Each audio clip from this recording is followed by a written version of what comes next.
Okay, I'm delighted to be joined in the downtown den today by Tim Heatley, who's the co-founder of Capital Centric and, of course, star of the silver screen, having featured in the recent BBC documentary Mangtopia. Great to see you, Tim. Thanks for joining us today. Thanks, Frank. It's an honour, and apologies to anybody who's already had a gutful of seeing me on their screen over the past 4 weeks. I think it's always a brave thing for somebody to do, take part in that sort of fly on the wall documentary, because of course you don't have any editorial control. It's warts and all. And of course, anybody who's watched the series will know that it's an unfolding story. And therefore, I suppose property developer has its own connotations, and you are perhaps in the first couple of episodes set up as a bit of the villain of the piece, do you think? Yeah, definitely. I think it makes good TV, doesn't it, really? And I suppose the point of documentary is, of course, to demonstrate that what you think to be the case isn't necessarily the case. You know, you're not going to tune in to watch something for commit 4 hours of your life to learn something that you already know. But they have to set it up in such a way that they leave that jeopardy and that question mark over the story to make sure you tune in next week. So, yeah, I think it was fair, and I think it was balanced actually. But there's always a few little, there's a few little stings in the tail here and there just to keep people tuning back in again. Yeah, I thought it was a fascinating contrast between, to put it crudely, the haves and the have-nots. But I think, again, because of the nature and the way in which these TV series have to be set up, there's no grey bits, is there? It's very black and white. It's very much, well, you're for or against.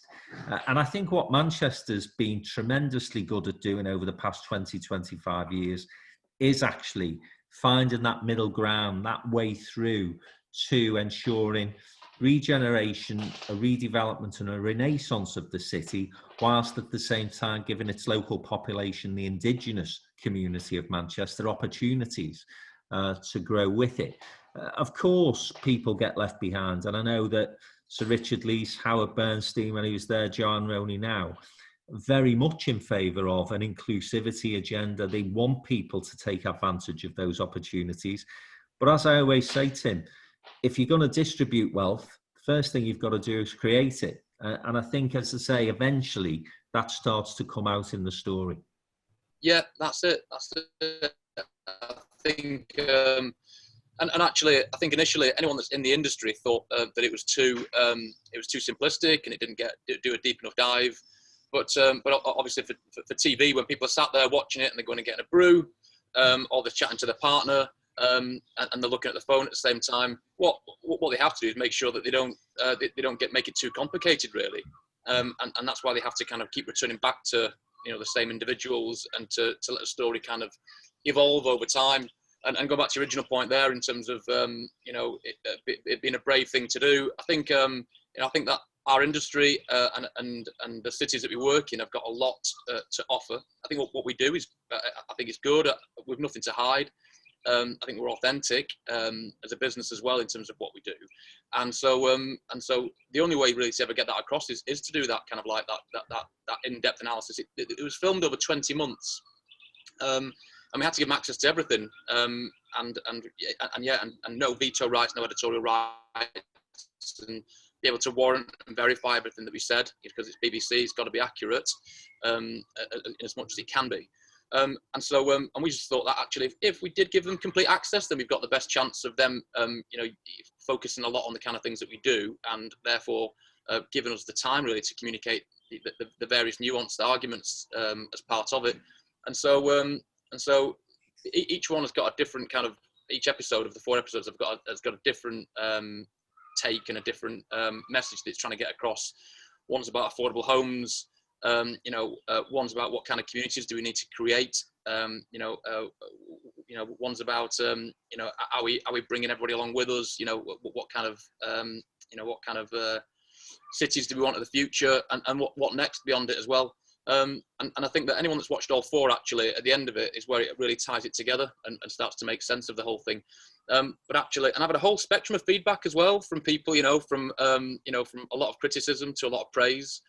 So I think people take from it what they want to take from it as well. I think you watch it, and if you've got a preconception, to some extent, the documentary tries to dismantle that and put it back together again. But if you're not open-minded, I think you'll never see the alternative points of view.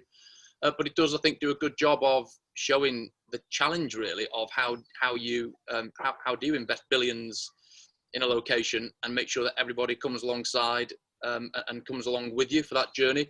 But also, how do you do it in such a way that doesn't destroy what makes a city unique in the future as well. So it is incredibly complicated, and no one's got the answers. And I think that's what's quite good about the documentary, is it tries to be non-judgmental. It just tries to observe and tries to, and I think that's demonstrated in the fact that in terms of the feedback that we've had back, which is some people, will have a real big dig saying we're not building enough affordable homes. Others will say, I think it's incredible the way that you do some of the things that support and encourage the communities to thrive, and the way that you look at helping people who might not necessarily be able to take part in any of that growth and development. So you get a whole different spectrum, really.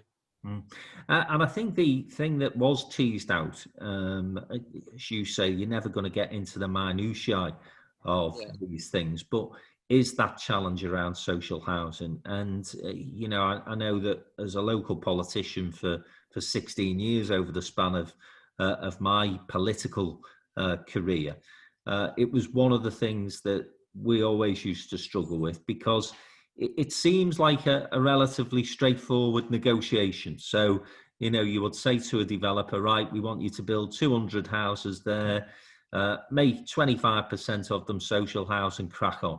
But of course, you've then got to make sure that the sites are right. You've got to make sure that you don't have then local objections, which of course the site that you were trying to develop suffered from. And then you've got to try and explain to people why you can't just build on any old wasteland. The expense of brownfield sites, for example, and restoring them so that they're fit for house building, as an example. These are the sort of things that people perhaps don't appreciate. And as I say, I think in its own way, the documentary teased some of those issues out. But ultimately, Tim, when you're going through those negotiations, listen, that's time, and time to any business is money. There's then other consultancy fees and professional fees attached.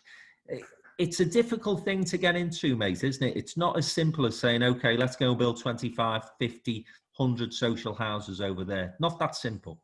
No, I think you're right. And look, there's, I think just because it's not simple doesn't mean we shouldn't do it. And I think that we are, we're trying to do it and do more of it as well.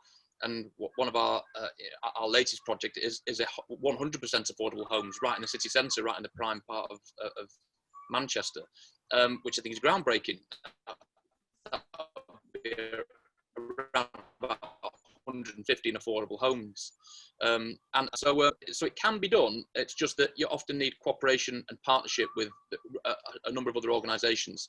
And I think that one thing that's come about that, there has been a lot of discussion now about affordable homes, which is great. And Manchester as a city has been criticised because it hasn't built enough affordable homes in the past. And that's the current kind of that's the general criticism that they've had. But actually, what people forget really where Manchester's come from in the past 20 years, and many cities are suffering from the same post-industrial decline that they've had to reverse. And actually, and even actually since, some are still recovering from the 80s almost and therefore different cities have different challenges. Manchester has created a huge amount of wealth. It has now got itself up on the top of the crest of the wave, and now I think it can make a real big inroad into creating affordable homes. Then the question is, where do you have them? So an affordable home in the city centre would probably pay for 3 times the amount of affordable homes outside of the city centre. So is it right that we build 115 in the city centre when we could possibly build 300 and something in the suburbs? So that's a question. I think one of the big misconceptions is that developers don't want to build affordable homes. They do, as long as it's a level playing field. So when you're trying to buy land and buildings off somebody else, if I assume that I want to provide 20% affordable homes, but every other developer who's bidding to buy that land and buildings assumes 3 or 4 or 5%, because that's typically what that local authority has typically requested in the past, then I'll never buy any land or homes, because my competitors will buy it instead, and they'll build something else that has less affordable homes. So we have to take a view of, well, do we either deliver and develop homes at all and competitively buy land and assume that we'll provide the same as everybody else, which might be 3, 4, 5% affordable homes, or do we pretend that we're ever going to be able to deliver more than that when we simply know we can't, because the competition will always be the people that buy the land. So the real loser in that situation, if we do impose higher percentages of affordable homes and it's fixed and isn't negotiable, the real loser in that is a landowner and the building owner. The developer often just doesn't care. They'll still make the same margin, they'll still make the same bottom line, and so there needs to be a shift of perception. The government being quite clever in allowing it to be, a developer issue. You don't find any utility company or any food company that have been told that they have to deliver affordable home or affordable power, affordable food or affordable power. So so I think we need to go back to the government and say, hang on a second, are you doing enough to encourage affordable homes to get delivered? Are you putting money in?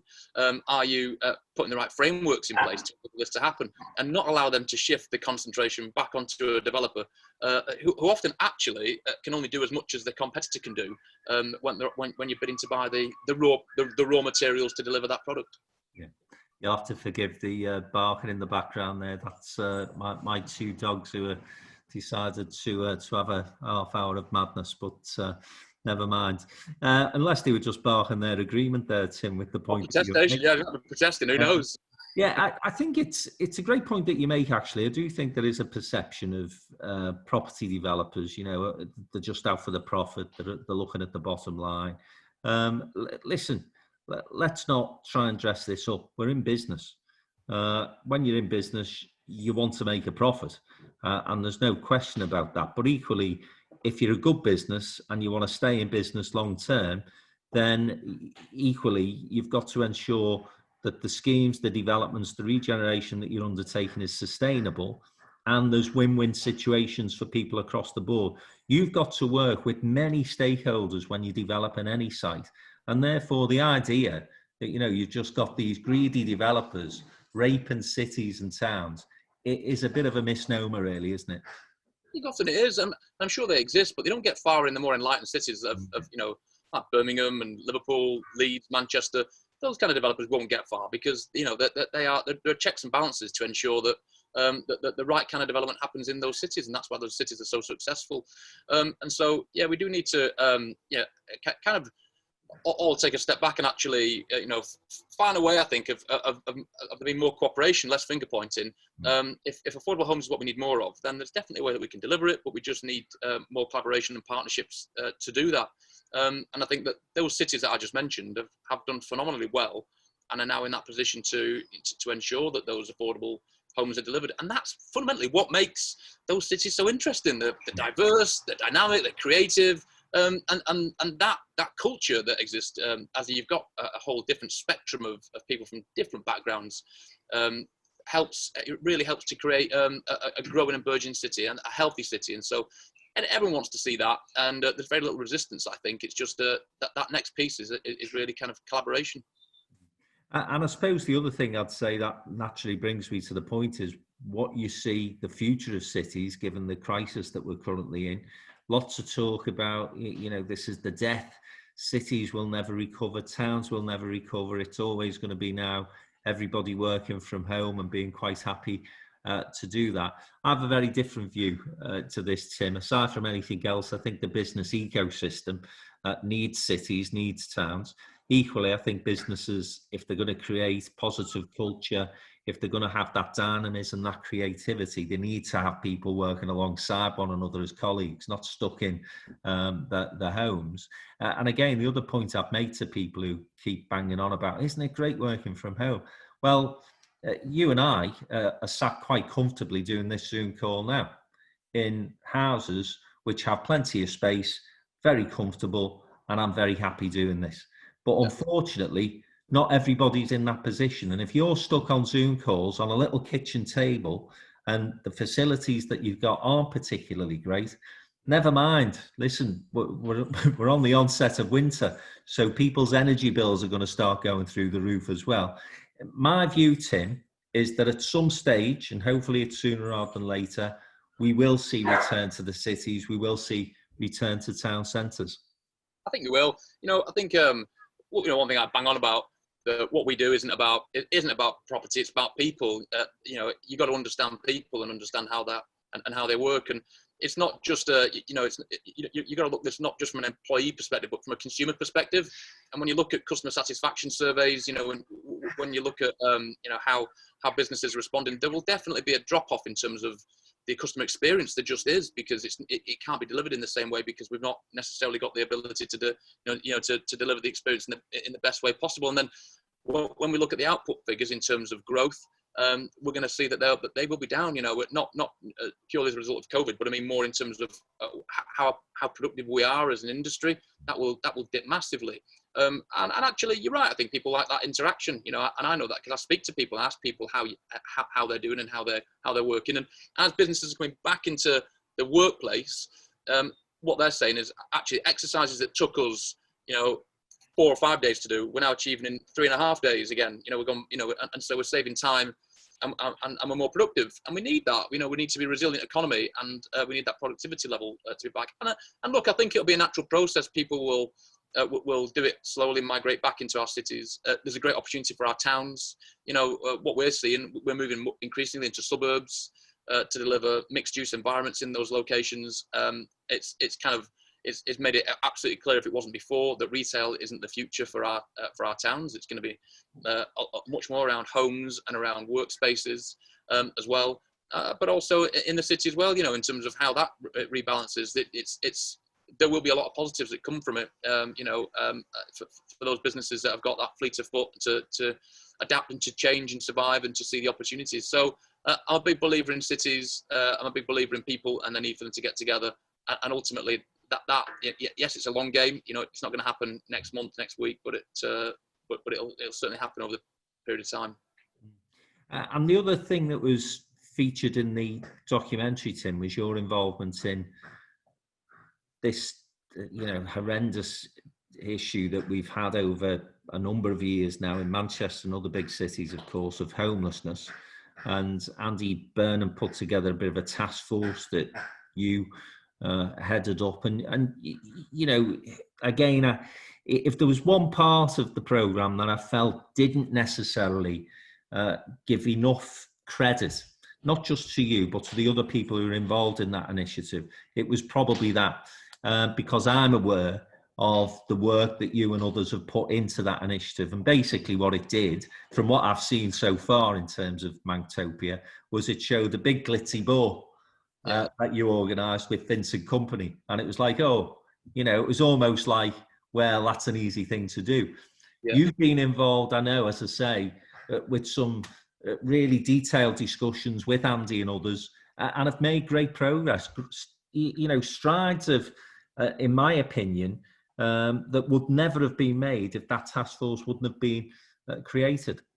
Yeah, there's a huge team. I can't take any credit for the Vincent Company ball. You know, that was a completely different team that pulled all that together. I just happened to swan in at the end of it. Really, but I was much more involved in the concert that we did, where we had various Manchester bands as well.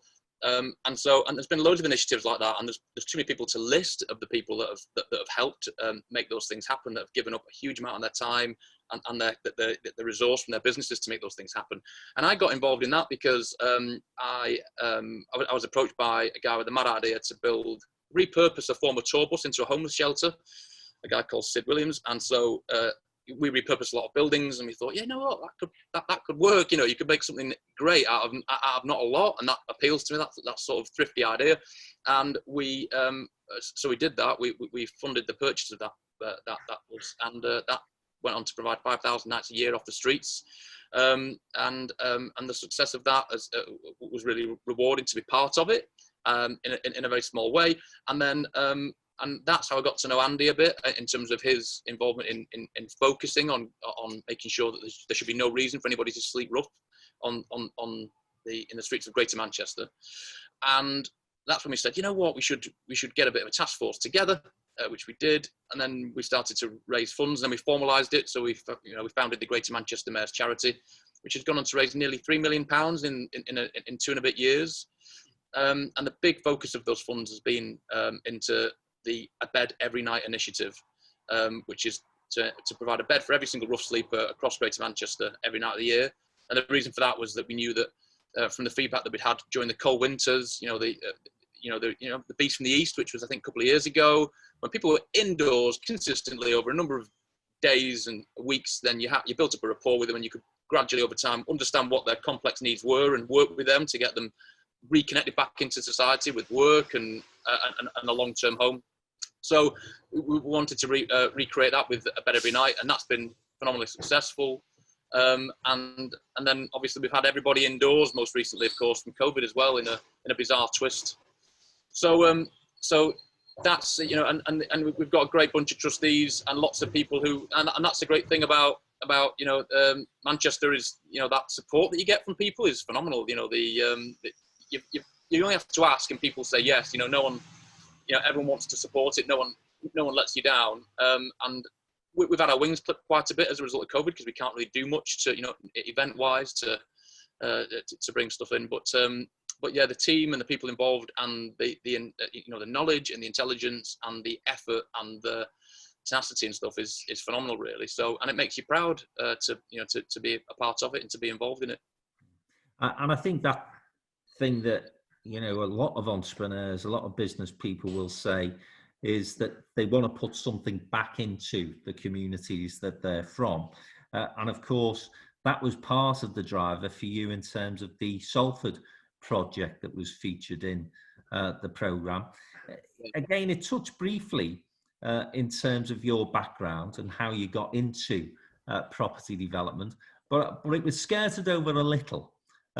So, as somebody who's always fascinated by people's individual stories and journeys, just tell us a little bit more about how it started out, how you went from, being somebody who was sort of in university into, right, I'm going to take property development now as a serious career prospect for myself. Yeah. Well, I mean, they did film all this, and they went to, came around to Mum and Dad's house in Salford where I grew up, and they spoke to them, and they did all that. But of course, there's never enough. I think I was in it quite enough, as other people have said. So yeah, they couldn't fit it all in. So I grew up in Salford in a town called Eccles, just at the end of the M602, and quite near the town centre. And Eccles is an interesting town because it's got it's had its issues, high levels of deprivation, worklessness, a very broad spectrum of people that live there as well. But it's only around the corner from a nice place called Monton, where values are really high, and which was featured actually as a location where people have been edged out almost because the property prices have increased quite a bit. So I went to uni at Manchester Met Uni. I studied law, and whilst I was studying law at uni, some of my mates were studying artwork, and so studying art. So I used to buy their kind of discarded artwork off them, and I would frame it up. And this was when, if you bought art, you'd buy it from IKEA, or you'd buy it from Habitat, and it'd be a print, and everyone had the same one in the lounge. Or you go to a fancy gallery and spend £15,000 and feel intimidated while you're in there. So I thought there's a bit of there's definitely a gap here for original artwork. And it was when eBay was in its infancy as well. So I'd sell it on eBay, sell that stuff online, and I was selling it all over the UK. And then I kind of like, once I'd sold all of their discarded artwork, and also they couldn't paint it as quick as I could sell it, I used to go to the car auctions in Trafford Park and buy beat up old bangers and clean them up and polish them up and make them nice and sell those as well. So I was always quite entrepreneurial, always interested. Wasn't really interested in studying law. Didn't think I'd make a good lawyer particularly, and I was right at that. And then as soon as I got a job as a trainee lawyer, I bought a house, and with the money that I'd made and the kind of like the money I saved, I was able to just about get a deposit to buy a house, and I renovated that, and then I was able, this is when you get 100% mortgage as well. Crikey, it's like you didn't need a lot of cash, and I bought that for £60,000. And a family approached me and said, "Can I buy it off you?" So I hadn't really thought about selling it, but yeah, great, okay, fine, because there's another derelict house on the next road along in Salford. So I bought that and did that, and then I bought another one and a bigger one and two of them and three of them, and then before you knew it, it grew that way. But always with that same focus on creative, focus on design, a focus on selling to owner occupiers. As you know, we ban investors from buying our products off us, our homes. And also and always a kind of a focus on community as well. So and that ethos has remained with me throughout the process. And some people have said, "Oh, that's not possible to be spending £2 million a week from starting out from renovating a house." But you know what? It is. It's yes, it's hard work. And yeah, it doesn't always go my way, as you can see in the program. But it's about getting back up in the morning when you get a hard knock and having another go. And I've been fortunate enough to have done that in a city that's had incredible growth and incredible prosperity occur over the past 20 years. And I happen to have been developing in amongst that city over that period of time.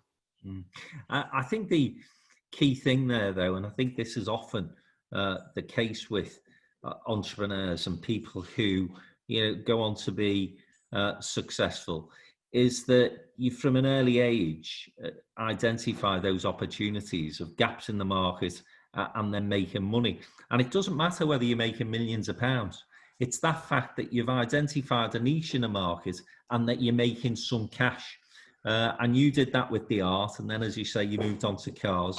Tom Bloxham's got some tremendous stories about his early career, for example, and lots of other people that I meet in this space of people who I would genuinely describe as entrepreneurial. You will often find that at a very young age, they've been selling stuff even back at school, where they've made a few bob. And as I say, I thought that that was a little skirted over in the documentary, so I'm delighted that we've been able to get a bit more insight into that. But at what age, Tim, would you say you thought, actually, set my own business up, that's what I want to do? I think I was never really, I was always well behaved at school, but I never particularly, enjoyed following the rule book. I think I definitely class myself as more on the creative spectrum than the academic spectrum.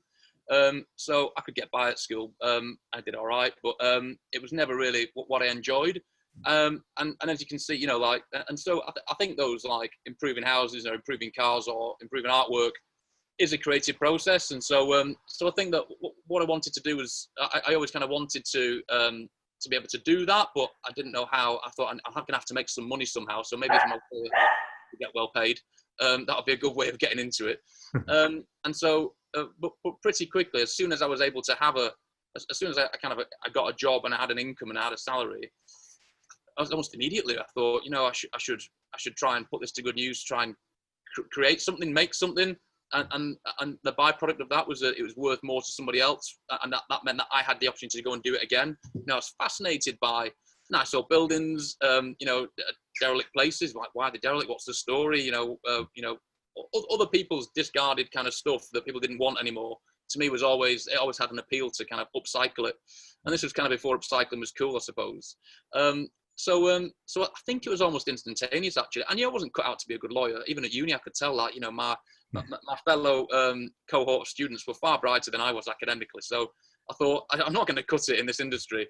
I'm already a failed lawyer and I've only just started. I need to get out. And so it's pretty obvious, Richard, right from the start, actually, that I needed to find my own path on stuff, really. And that's what gets me out of bed in the morning. And and different things does it for different people as well. But for me, for me to jump out of bed in the morning, I need a challenge. I need an element of risk. But I need to be doing something creatively, I think, that will that I can see other people appreciate and enjoy, and that's definitely what my motivation is. Fascinating. And then, Capital Centric obviously has gone on to be a major player now in the industry sector. We focused on the work that you've done in Manchester and Salford, but you are working in other cities as well, and recently announced a major project in our neck of the woods here in Liverpool. Yeah, and Liverpool is a city close to my heart, because actually probably about 10 years ago is when I started to do things in Liverpool, and I've always been welcome there as well, which is great, because you don't often get a lot of transition from one end of the M602 to the other. And so it was great. And I love the architecture there. The people there are great as well. And it had there was lots that could be done then as well 10 years ago. But there's been a huge amount of growth in the meantime. And it's always nice to have been kind of in there somewhere doing some bits and bats. But actually, the big project is the project at Edge Lane, the former Littlewoods Pools complex, where we had a small involvement at the far end of it, which you can't really see from the road, which is the bunker building that we developed several years ago now. And we always wanted to do the big beast next door, which is the Littlewoods Pools building, which is about 150,000 square feet as it is. And it's like the Forth Bridge. It's all painted white. And I imagine when it's completed, you can get to one end of it and start again painting it all white again. It's that big and long. And so, yeah, bit by bit, we've been working hard on bringing that together. And it's seen off other developers in the past. It's a bit of a nemesis of a project and of a building, and we took ownership of it probably, I think, a couple of years ago now, and then we had a huge devastating fire as well, which we managed to save the building, but actually it suffered a huge amount of damage, which has meant that it's going to cost even more to put right. But in amongst all of that, we signed Twickenham Film Studios as well, probably a year or so ago. And then we've recently announced that we've signed another 75,000 square foot of space to Liverpool John Moores University as well. And that takes us to about 160,000 square feet of space pre-let, which is huge, I think, a huge amount of progress. And actually our vision for that is to co-locate private industry alongside the educational sector, so that you've got that genuine sharing of knowledge, staff, of resource, of space, of equipment. And so, and if I was going to go and study again, if I had my time over again, if I could have essentially studied, in amongst a property development industry, then I think I'd have found my route to where I got to much more quickly. And I think that's increasingly vocationally is how education is going to go. I think you need more applied experience, and that can be, in any sector. I think this can apply. So, if you want to go and study, IT, then if you can go and do it on a Google campus, then you're going to go and do that, aren't you? And I think that increasingly there's a race for talent as well. In our service sector economy, businesses, their single biggest competitive advantage is their team, and so they want to get nearer and nearer to the talent of businesses. And in doing that, if they're based on campus with those talented young individuals that are graduating from those universities, that's where they want to be. So there's been like a natural move from educational needing to get close to the private sector and private industry, and then private industry needing to get close to the education sector. So it just was, I was gobsmacked that there's no gap there, nobody in that gap, in that space. So we thought, well, we could definitely do something there, that co-location of education and private sector. So, we're proud that we went out and secured those occupiers ourselves. We've not got an agent that did that for us, because fundamentally, it seemed like a quantum leap in terms of a project. People were saying it'll never happen. I don't think it'll work. You're not going to be able to pull that off. But actually, here we are now, very close to being able to make a start on site with that. And I think what's exciting for us is what that will bring to that local area in terms of job opportunities, educational opportunities, and it's phenomenal. As a sector, the content creation sector has gone through the roof. People are consuming content in so many different platforms, in so many different ways, so many different niches now, and therefore the need for talent and for well-trained, well-paid people has climbed so high. And it's great now to be able to think that we're going to be able to do that in Liverpool. When we were researching this, we'd spend time and we'd go and see the biggest organisations, and typically they were in London. And you speak to people, and there were Mancs and Scousers and Brummies in London going, well, this is where the work was, so I've had to move down here. And that drives me mad, that we could have that in our own cities, and we could be the beneficiaries of that process of talent creation and wealth creation, job creation. So the sense of achievement and reward that you get from making that thing happen is I can't explain. It's and I do that every day of the week over just like popping up these noddy box houses in the suburbs, complicated town centre, city centre, mixed use environments are great things to be involved in, and it gives you a real buzz to see those things kind of come about bit by bit. Fascinating stuff, Tim. And listen, just to end, I'm sure, having been on the BBC now, you're just waiting for the call to get the audition for the next Bond movie. But assuming that doesn't happen, what next for Capital and Centric? What are the plans for the future? I think we're excited by the suburbs. I think we've got a unique set of skills. I think that can that can be applied in locations that need regenerating. I think the cities of Manchester and Liverpool are doing phenomenally well, and fundamentally they don't need us in a sense. They don't need that kind of intel. They've got that. They've got developers who are prepared to invest and bring forward great projects there. So we then need to think about where we're needed next a bit. And I think that would be not in the city centres as much, but increasingly in the suburbs, increasingly making those kind of former retail-driven town centres more relevant again, more interesting again, and creating new communities there. Fundamentally, over the time, those town centres have died off literally because the people that used to frequent them, have died off themselves. They were designed Victorian times, and almost they've never really evolved since. So I think they're a great challenge. If you like, they're kind of like they are the warehouses of the future. These mill conversions. I think that the retail centres are the new version of a mill conversion. Like, what do you do with these things? How do you repurpose those? So I'm spending a lot of time thinking about that and looking at how we do that, and a lot of head scratching, but we're starting to get some answers, and so that excites me. So I think big focus on town centres. Tim, it's been great chatting to you.